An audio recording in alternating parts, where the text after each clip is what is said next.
बिस्मिल्लाहिर्रहमानिर्रहीम। तमाम तारीफ़ें उस रब्बुल इज़्ज़त के लिए जिसकी तरफ हम सबको लौट कर जाना है और जिसके हुजूर हम सबको एक दिन पेश किया जाएगा।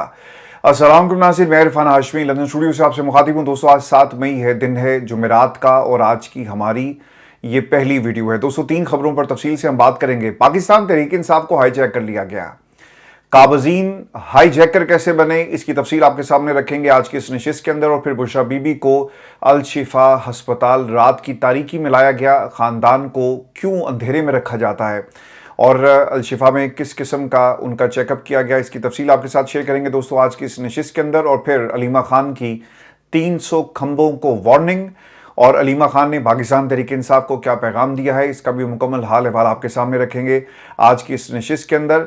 और रेड लाइन क्रॉस किसने की और कौन बार बार रेड लाइन क्रॉस कर रहा है? इमरान खान जो पाकिस्तान तहरीक इंसाफ की रेड लाइन था और रेड लाइन होनी भी चाहिए, आज पाकिस्तान तहरीक इंसाफ इस रेड लाइन को अपने हाथों से क्यों मिटा रही है, इसका भी एक जायज़ा मैं आपके सामने रखूंगा। और दोस्तों, अगला वज़ीर आज़म कौन होगा? पाकिस्तान की इस्टेब्लिशमेंट और जरदारी साहब आमने सामने आ गए और 28वीं तरमीम के हवाले से इस वक्त किस किस्म की प्लानिंग की जा रही है, शहर इक़्तिदार से भी खबर शामिल करेंगे आज की इस नशिस्त में। और बदले में क्या मांगा जा रहा है, क्या इस्टेब्लिशमेंट जरदारी साहब की इस ख्वाहिश को पूरा करेगी, इसका भी मुकम्मल हाल अहवाल मैं आपके सामने रखूंगा आज की इस नशिस्त में। और फिर अडयाला जेल में आज मुलाकात का दिन है। लेकिन व्यूअर्स, प्रोग्राम शुरू करने से पहले मेरी आप तमाम सुनने और देखने वालों से दरख्वास्त है कि आप चैनल को ज़रूर सब्सक्राइब करें। 1 मिलियन का टारगेट है, जाकर इसे पूरा करवाएं अल्लाह ताला के हुक्म से और आप तमाम दोस्तों के ताउन से। इंशाल्लाह by the end of this year हमारा टारगेट है कि हम इसे अचीव कर सकें। लेट्स सी क्या होता है। दोस्तों, जो सबसे पहली खबर है ना, वो मुलाकात की है और आज जुमेरात और इमरान खान से मुलाकात का दिन है। आपको ये बात याद रखनी चाहिए कि पाकिस्तान तहरीक इंसाफ को अदालत की तरफ से 2 दिन दिए गए, एक है मंगल का दिन और एक है जुमेरात का दिन। मंगल का दिन फैमिली के लिए, पार्टी के लॉयर्स के लिए, और जो जुमेरात का दिन है ये पाकिस्तान तहरीक इंसाफ के कायदीन का दिन बाकायदा तौर पर डेजिग्नेट कर दिया गया था अदालत की तरफ से। अलग मामला है कि ये मुलाकात नहीं करवाई जाती। दोस्तों, सवाल ये नहीं है कि मुलाकातें रोक दी गई और मुलाकातों पर पाबंदी है। पिछले 2.5 वर्षों से मुलाकातों के ऊपर पाबंदी है। कंट्रोल्ड एनवायरनमेंट में अखबारात तक को भी इन्होंने कंट्रोल कर दिया। इमरान खान के सामने एक मंजर पेश किया गया कि सरकार आप जमहूरियत करते हैं, पाकिस्तान की अवाम आपको भूल चुकी है और बाहर की दुनिया और नक्शा बदल चुका है। अदालतों के फैसले बंद कमरों में करवाए गए, कंट्रोल्ड एनवायरनमेंट में ये तमाम काम हुआ। एक ऐसा एनवायरनमेंट जहां पर पाकिस्तान की एस्टेब्लिशमेंट का पहरा है, इमरान खान की आज़ादी के ऊपर पहरा, इमरान खान की सोच के ऊपर पहरा। अगर इनका बस चले तो इमरान खान की सांसों के ऊपर भी पहरा लगा दें। सवाल यहां पर यह पैदा होता है कि पाकिस्तान तहरीक इंसाफ क्या कर रही है? आपको निकलना चाहिए था जिस दिन आपको पता चला कि खान साहब की आंख इन्होंने ज़ाया कर दी। अभी तक इनसे ये रेड लाइन जिसे वो कहते थे ना कि हम क्रॉस होने नहीं देंगे, इन्होंने कई मरतबा रेड लाइन को दोनों तरफ क्रॉस किया है। ये कभी छलांग मारकर इस तरफ आ जाते हैं, कभी छलांग मारकर उस तरफ आ जाते हैं। और इमरान खान की इस हालत की जिम्मेदार पाकिस्तान तहरीक इंसाफ के कायदीन है। जिस दिन इनको पता चला था ना कि इमरान खान को रात की तारीकी में अडयाला जेल से निकाल कर पिम्स अस्पताल लाया गया, उनका इलाज हुआ और उनकी आंख ज़ाया हो चुकी है, सलमान सफदर ने आकर क्या बताया? बाकी बातें तो आप सलमान सफदर की जो उसने नहीं भी की उससे एसोसिएट करके आप ज़रा प्रेजेंट करते हैं कि जनाब हमने पैगाम दिया कि खान साहब कौम तैयार है, मैं तैयार हूँ, बताएं क्या करना है। लेकिन बाकी बातें जो इमरान खान के बारे में आपको बार बार बता रहे हैं, बहनों ने बताया, सलमान सफदर ने बताया, डॉक्टर्स ने बताया, पिम्स अस्पताल और इस सरकार ने बताया कि इमरान खान की आंख 85% जो है वो ज़ाया हो चुकी है और डॉक्टर्स बता चुके हैं कि खान साहब अब आपकी ये बनाई वापस नहीं आएगी। लेकिन तहरीक इंसाफ इस रेड लाइन को बार बार क्रॉस करती है, कभी छलांग मार के इस तरफ, कभी छलांग मार के उस तरफ। दोस्तों, आज मुलाकात का दिन है। लेट्स सी के पाकिस्तान तहरीक इंसाफ जुमेरात का जो इनका दिन है इसे अवेल करती है, प्रेशर बनाएगी और जिन लोगों के इस लिस्ट के अंदर नाम शामिल हैं ये लोग जाते हैं या नहीं जाते। ज़रा मुलाहिज़ा करें जिन लोगों के नाम शामिल किए गए। एक तो जी मिस्टर नसीम अली शाह हैं जी, मेंबर नेशनल असम्बली, मैंने नहीं जानता, मेरा ख्याल है कि आप दोस्त भी नहीं जानते होंगे। पाकिस्तान तहरीक इंसाफ के जो सियासतदान इस वक्त वीलॉग्स कर रहे हैं वो बेहतर हमें बता सकते हैं कि ये नसीम अली शाह साहब कौन है। फिर मोहम्मद खुरम शहजाद विरक है, MNA हैं, रजब अब्बासी हैं, MPA हैं, मिस्टर ज़ाहिर शाह इसके अलावा MPA, ज़ार आलम खान है MPA और रुबीना शाहीन है GS वुमेन विंग है। तो ये तमाम लोगों की लिस्ट जो है शामिल कर दी गई। अगर कल को इमरान खान की मुलाकात इन लोगों से करवा दी जाती है। यानी आज जब अडयाला खुलेगी, इनकी मुलाकात का वक्त होगा, तो पाकिस्तान तहरीक इंसाफ को जो लाएमल दिया जाएगा, क्या आप उसके ऊपर अमल करेंगे? अगर खान साहब इनके जरिए पैगाम भेजते हैं कि सुहेल को कहो कि तहरीक चलाए, तो क्या सुहेल अफरीदी इसके ऊपर अमल करेंगे? सुहेल अफरीदी साहब जिस मकाम पे अब खड़े ना, वो ये कहते हैं कि जब तक इमरान खान मुझे बुलाकर खुद नहीं कहते ना कि सुहेल निकल आओ और तहरीक चलाओ, मैं उस वक्त तक तहरीक नहीं चलाऊंगा। तो पाकिस्तान तहरीक इंसाफ ने जिस तरह से ये पूरा एक मौका अपने हाथ से गंवा दिया, एक पोजीशन में आप होते हैं और आप अपने हाथों से ये तमाम अपॉर्चुनिटीज़ गंवा देते हैं, जुमेरात का महाज भी आपने एक तरह से खो दिया है। पाकिस्तान तहरीक इंसाफ को सोचना पड़ेगा कि अगर आप ये तहरीक नहीं चला सकते तो सरकार फिर फैसला करें। जो इस जमात के अंदर लोग कुर्बानियाँ देकर मुल्क बदर हो गए, अपने ख़ानदान से कई सालों से दूर हैं, अपने बच्चों की शक्लें नहीं देख सकते, पाकिस्तान के लिए कुर्बानी दे रहे हैं, जमहूरियत के लिए कुर्बानी दे रहे हैं, इमरान खान के लिए कुर्बानी दे रहे हैं। आज उन्हें जुनैद अकबर साहब ये कहते हैं कि पाकिस्तान की इस्टेब्लिशमेंट के टट्टू हैं। मुझे तो वैसे हैरानगी है, हार्ड लाइनर्स में से जुनैद अकबर साहब जब ये आए ना, तो पाकिस्तान में हर उस सहाफ़ी ने जो कुर्बानी दे रहा है इस सिस्टम के अंदर बैठ के, इन्होंने इनकी तारीफ़ की कि हार्ड लाइनर आ गए हैं जी। अब आपको पता चलेगा कि अली अमीन गंडापुर जो 2 नंबरी कर रहे थे, कोई तो होगा जो पार्टी में इमरान खान की बात करेगा। इनके बहुत सारे इंटरव्यूज़ हुए, लोगों ने इनके साथ खड़े होकर इनका साथ दिया, लेकिन आज ये इंडिपेंडेंट सहाफ़ियों को इस्टेब्लिशमेंट का टाउट कहते हैं, टट्टू कहते हैं। तो अगर आप प्रो इस्टेब्लिशमेंट सहाफ़ियों के वीलॉग्स देखें ना, वहाँ पर सुहेल अफरीदी के खिलाफ तनकीद नहीं हो रही। गौर करें ज़रा, बहुत ही आम नुक्ता है।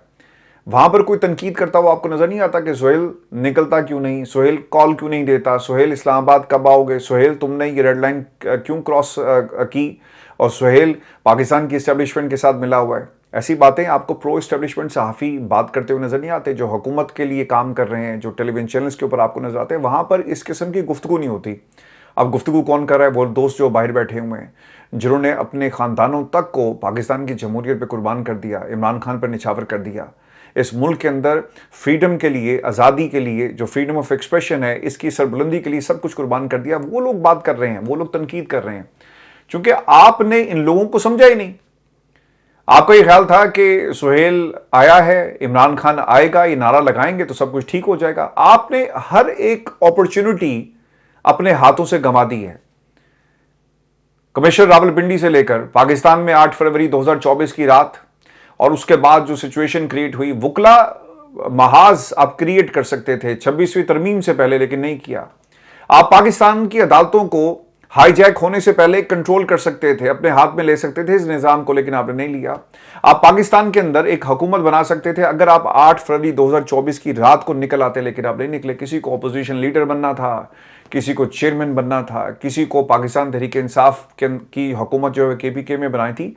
सब लोगों ने अपने मफादात के लिए इस प्लेटफॉर्म को इस्तेमाल किया। तो दोस्तों, आज का दिन, जुमेरात का दिन, पाकिस्तान तहरीक इंसाफ के लिए बहुत ही अहमियत का हामिल है। लेट्स सी के ये लोग क्या करते हैं। और फिर आपको ये खबर दें कि रात की तारीकी में बुशरा बीबी को अडयाला से निकालकर अलशिफा आई हस्पताल लाया गया। तफसीलात के मुताबिक ज़राए बताते हैं कि बुशरा बीबी को सख्त सिक्योरिटी में अडयाला जेल से अस्पताल मुंतकिल किया गया। ज़राए के मुताबिक बुशरा बीबी की मुतासरा आंख का फॉलोअप चेकअप किया गया। बुशरा बीबी की आंख की सर्जरी 11 अप्रैल को अलशिफा आई ट्रस्ट अस्पताल में की गई।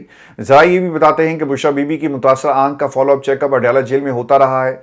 ज़राए के मुताबिक बुशरा बीबी को तिब्बी मुआयने के बाद अडयाला जेल वापस मुंतकिल कर दिया गया। देखें, ये जो आप काम कर रहे हैं ना, ये आपको आने वाला वक्त बताएगा कि ये कितना जुल्म है। जो आपके साथ ये जुल्म होगा, आप जुल्म कर रहे हैं ना, बहनों को नहीं पता, ख़ानदान के लोगों को नहीं पता, बेटियों को नहीं पता, जो अपने माँ की जो एक्सेस है, जो सेहत है, अडयाला जेल का जो एक्सेस है, उसके लिए कोशिशें करी। आज अरबाब ताहिर साहब की ऑब्जर्वेशन आप देख लें, लेकिन अडयाला जेल का सुपरिटेंडेंट नहीं गया। हथकड़ियाँ लगाने का उन्होंने अल्टीमेटम दिया, लेकिन क्या हथकड़ियाँ लगेंगी? बुशरा बीबी की अगर आंख ख़राब थी तो अडयाला जेल के सुपरिटेंडेंट को पता था ना कि यार बेटियों से मुलाकात में करवा दूँ और खुदा ना खासा कुछ हो जाए। बुशरा बीबी का भी उतना ही ख़तरनाक मामला है जितना कि इमरान खान का, और आई रेटिना जो लेंस डिटैचमेंट का जो मामला है, इसके ऊपर इनका एक ऑपरेशन भी किया गया। तो दोनों मियाँ बीवी मुल्क के लिए कुर्बानी दे रहे हैं। खान साहब की कुर्बानी को पाकिस्तान की आवाम तो नहीं भूली, लेकिन तहरीक इंसाफ जो है वो आहिस्ता आहिस्ता भूल रही है। और दोस्तों, सुहेल अफरीदी साहब का जो खिताब था, और इसमें से चंद बातें मैंने निकाली हैं वैसे तो आपने पूरा खिताब देख लिया होगा और एक तकरीर थी और कुछ जो नई बातें की गई हैं वो मैं आपके साथ शेयर कर देता हूं। और इन 3 बातों में आपको आइंदा का सुहेल अफरीदी का लाएमल और इमरान खान की तहरीक के हवाले से ये क्या सोचते हैं, क्या समझते हैं और इनका इमरान खान की रिहाई के हवाले से क्या प्लान है, ये आपको पता चल जाएगा। सुहेल अफरीदी ये कहते हैं कि हमने इमरान खान के नज़रिए पर अपनी जानें कुर्बान की, उनको तकलीफ में देकर दर्द होता है। मेरे भाई, जानें कुर्बान आप लोगों ने नहीं की। जिन्होंने जानें कुर्बान की उनके ख़ानदान वाले आज भी अडयाला के बाहर मंगल वाले दिन बहनों के साथ खड़े होते हैं। आप लोग नहीं खड़े होते, आप लोग मौजूद नहीं हैं। और आपको वो बताना पड़ता है कि अलीमा खान ने अपील की, आपके मिनिस्टर्स अलीमा खान के राइट लेफ्ट खड़े होकर तो जी हाथ पेश करते हैं कि आपा बहुत जल्दी सुहेल अफरीदी भी आएगा, बाकी लोग भी आएंगे। क्या कहा ये ज़रा सुने। सुहेल अफरीदी के जो मिनिस्टर्स वहाँ पे मौजूद थे और वो किस किस्म की एक्सप्लेनेशन जो है वो अलीमा खान को देते रहे। दोस्तों, ये एक्सप्लेनेशन का टाइम तो नहीं है, ये तो एक्शन का टाइम था, ये तो लाएमल को सेकंड फेज में ले जाने का वक्त था। और दोस्तों, जब अलीमा खान मंगल वाले दिन वापस रवाना हो रही थी तो वहां पर जो लोग मौजूद थे, जिसमें मीना खान अफरीदी हैं, शाहिद खटक हैं, मलिक शफकत ऐवान, फतेहुल्लाह बरकी, MP तनवीर वहां मौजूद थे और सहाफ़ियों के सामने वाज़ेह पैगाम दिया कि अगले मंगल को तमाम लोग यहां पर पहुंचे। मैं तो बल्कि अब अलीमा खान से रिक्वेस्ट करूंगा कि आप जुमेरात को भी जाया करें। अगर आप मंगल को जाती हैं और ऑब्वियसली जुमेरात को भी जाएंगी तो पाकिस्तान तहरीक इंसाफ के जो इमरान खान को प्यार करने वाले हैं उन्हें एक हौसला मिलेगा। ये जो जुमेरात का महाज है, ये महाज भी हाथ से जाना नहीं चाहिए। जो मंगल को भी प्रेशर पड़े, जुमेरात को भी प्रेशर पड़े। देखिए, ये कोई एक दिन नहीं है कि आज़ादी मिल जाएगी।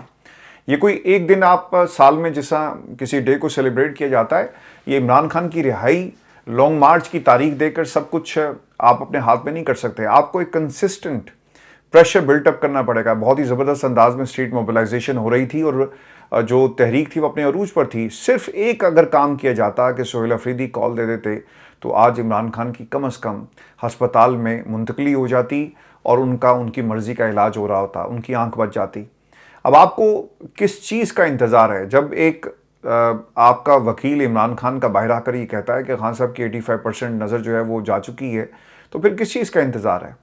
दोस्तों, ये बंद कमरों में रहकर और कैमरों के साए के अंदर मीडिया स्टेज के ऊपर खड़े होकर आप तहरीक नहीं चला सकते। ये मज़ाहमत की तहरीक है और मज़ाहमत की तहरीक के अंदर सिर्फ और सिर्फ एक्शन मैदान में होता है। कमरों में बैठकर या कुर्सियों में या ठंडी गाड़ियों में बैठकर मज़ाहमत नहीं होती। ये इस एहतजाज में, और जो सलमान कमराजा ने एहतजाज किया था ना, गाड़ी में बैठकर, ठंडी गाड़ी में बैठकर उन्होंने कहा कि अब हम यहाँ जा रहे हैं, अब हम वहाँ जा रहे हैं, तो एहतजाज ऐसे नहीं होता, मज़ाहमत ऐसे नहीं होती। आपको ये फैसला करना पड़ेगा कि आपने हुकूमत करनी है, KP हुकूमत इसी तरह चलानी है, या फिर आपने इमरान खान की रिहाई के लिए कुछ करना है। अगर 300 के 300 MNAs, MPs, सेनेटर्स अगर आकर बैठ जाएं तो यकीनन ये बड़ा एक वाज़ेह पैगाम होगा पाकिस्तान के ताकतवर हल्कों को। फिर वो ये कहते हैं कि मेरा लीडर इमरान खान है, मैं इसके हर हुक्म की तामील करूँगा, इमरान खान के हुक्म के बगैर ना किसी की बात सुनूंगा और ना मानूंगा। जब मेरा नाम अनाउंस हुआ, इस तरह के इल्ज़ामात लगाए गए, लेकिन मैं डटा रहा। जब नाकाम हुए तो मेरे हवाई इलाके में ऑपरेशन का ऐलान किया गया। मेरे भाई, पाकिस्तान की आवाम ने आपको प्यार दिया और प्यार करती है। जिन लोगों को जुनैद अकबर आपके साथी आज इस्टेब्लिशमेंट का टाउट कह रहे हैं ना, उन लोगों ने आपके लिए खड़े होकर बाकायदा स्टैंड लिया। आज भी वो स्टैंड पे खड़े हैं कि आप कुछ कर सकते हैं। लेकिन मैं आपको एक बात बताऊं, ये आपकी सबसे बड़ी नाकामी पता क्या है? जब अली मीन गंडापुर को ना जूते दिखाए गए, खान साहब को पता चला, खान साहब ने फौरी कहा कि हाँ, अब बहुत देर हो गई अली, अब हमारी आवाम के अंदर जो है ना, आवाम आपके ख़िलाफ़ हो गई और हमें सोचना चाहिए कि आवाम हमारे ख़िलाफ़ क्यों हुई। और फौरी तौर पर खान साहब ने अली मीन गंडापुर की जगह जो पार्टी की सदारत थी, एक तो जुनैद अकबर को दी और उसके बाद अली मीन गंडापुर को भी कुर्सी से हटा दिया गया। आज सुहेल अफरीदी आपके लिए जो एक कंपैरिजन किया जा रहा है ना कि आपसे अच्छा तो अली मीन गंडापुर था, ये आपका ना जवाल है, ये आपका जवाल है, याद रखिएगा। लोग कह रहे हैं कि अली मीन गंडापुर कम से कम 3 दफ़ा इस्लामाबाद तो आया, ये मेरा भाई जो है वो एक दफ़ा भी नहीं निकलता, तो ये आपका जवाल है। और जवाल कैसा होता है कि आपका कंपैरिजन अली मीन गंडापुर के साथ लोग कर रहे हैं, और आपको तो अली मीन गंडापुर के बाद लाया गया था कि आप इमरान खान की रिहाई के लिए कुछ करके दिखाएंगे। आप जब ये कहते हैं ना कि मैं किसी की बात नहीं मानूंगा, मेरे भाई ये सियासत है। या तो आप सीट पर कब्जा करके बैठ जाएं और इमरान खान की मुलाकात जब तक आपके साथ नहीं होगी आप किसी हुक्म को मानेंगे नहीं। कल को अगर बहनों के जरिए पैगाम आ जाता है कि खान साहब ने कहा कि तहरीक चलाओ, तो आप कह सकते हैं ना कि भाई मैं तो नहीं मानता, खान साहब मुझे बुलाकर कहेंगे तो मैं तहरीक चलाऊंगा। तो आपने पाकिस्तान तहरीक इंसाफ को एक बंदकली में धकेल दिया है, और ये तहरीक के लिए और इमरान खान की रिहाई के लिए जो आपकी स्ट्रेटजी है ये बिल्कुल भी दुरुस्त नहीं है। प्लान बी, सी, डी कोई प्लान ज़रूर बनाएं। हमने तमाम आइनी कानूनी रास्ते इख्तियार कर लिए। मेरे लोग मेरे साथ खड़े हैं, वो जानते हैं कि उनके वोट पर किसने डाका डाला, जजीरे कौन खरीदता है। एलीट माफिया कभी भी नहीं चाहेगी कि मिडिल क्लास आगे आए। तो मेरे भाई, पाकिस्तान की आवाम इंतज़ार में है कि आप कब तारीख देंगे और आप कब निकलेंगे। और अगर आप नहीं निकलेंगे तो यकीनन इसकी कीमत जो है वो पूरी पाकिस्तान तहरीक इंसाफ को और खान साहब को चुकानी पड़ेगी। आज पाकिस्तान के अंदर जो कुछ हो रहा है वो आप देख लें। दोस्तों, एक ना आज किसी दोस्त ने क्लिप शेयर किया हुआ था, ये भी मैं आपके साथ सामने रख देता हूँ। ये क्लिप क्या है और कुछ बयान थे माजी के। 26 जून 2025 को अली मीन गंडापुर ने क्या स्टेटमेंट जारी की, ज़रा गौर करें। मैं इमरान खान को जवाबदेह हूँ, जब इमरान खान मुतमईन और कोई और मुतमईन नहीं तो मैं इसका जिम्मेदार नहीं। 26 जून 2025 की ये स्टेटमेंट है अली मीन गंडापुर की।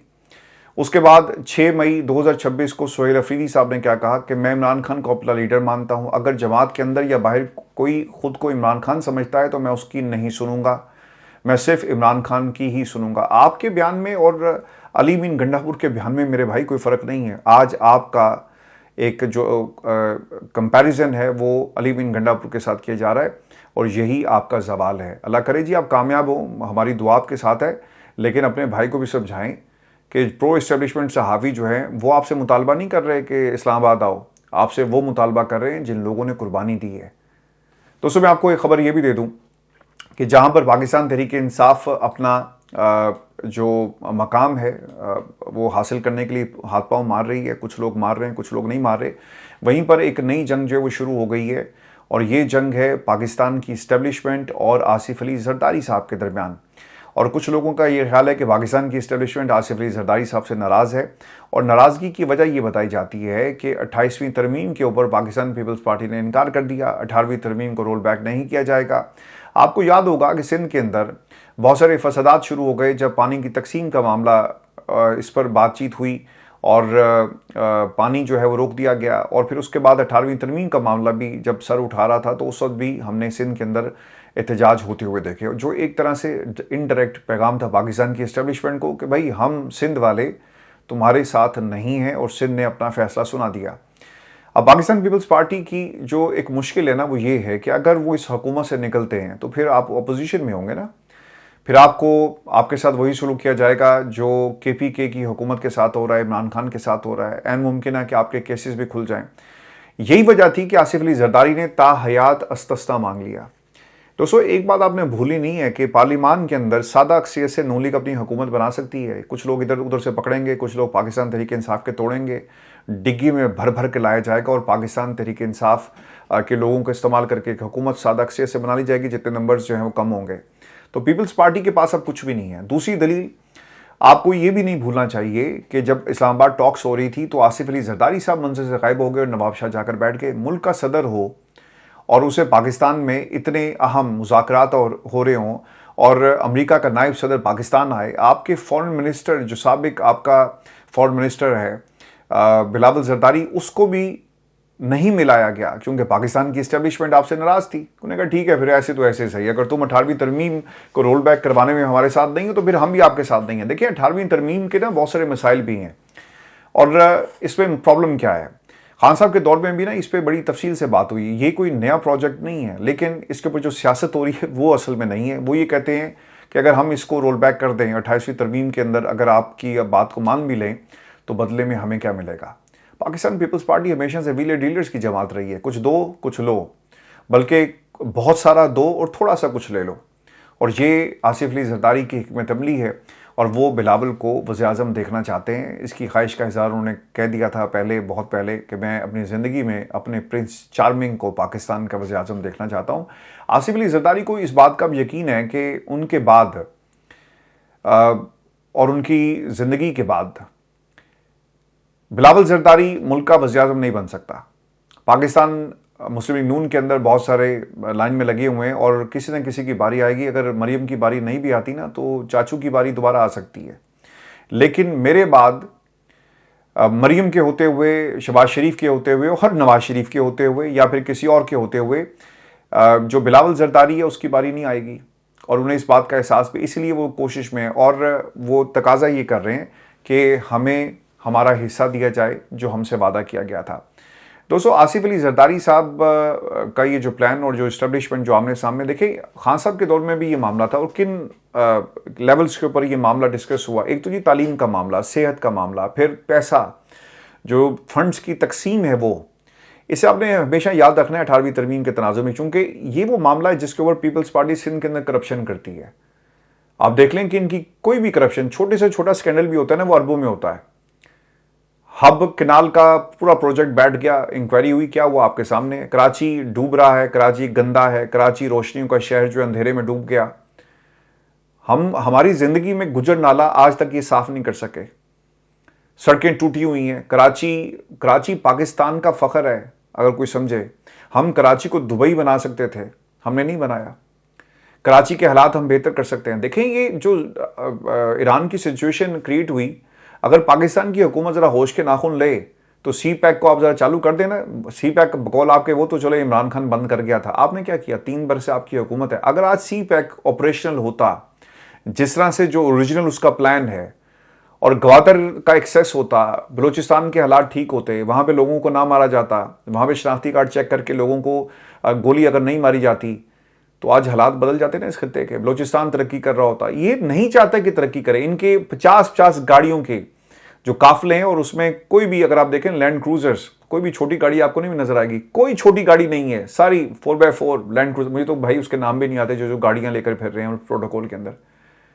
क्योंकि तरक्की, सी पैक का मंसूबा रोल बैक कर दिया गया अमेरिका के कहने पर, कोई माने या ना माने। एहसन इकबाल साहब, मेरा ख्याल है जरा सच बोलने का अगर मौसम आ जाए तो सच बोले जरा कौम से कि 3 बरस से तो आपकी हुकूमत है, ग्रेट प्लानर है। रस्तू साहब क्यों बंद है, बताएं कौम को।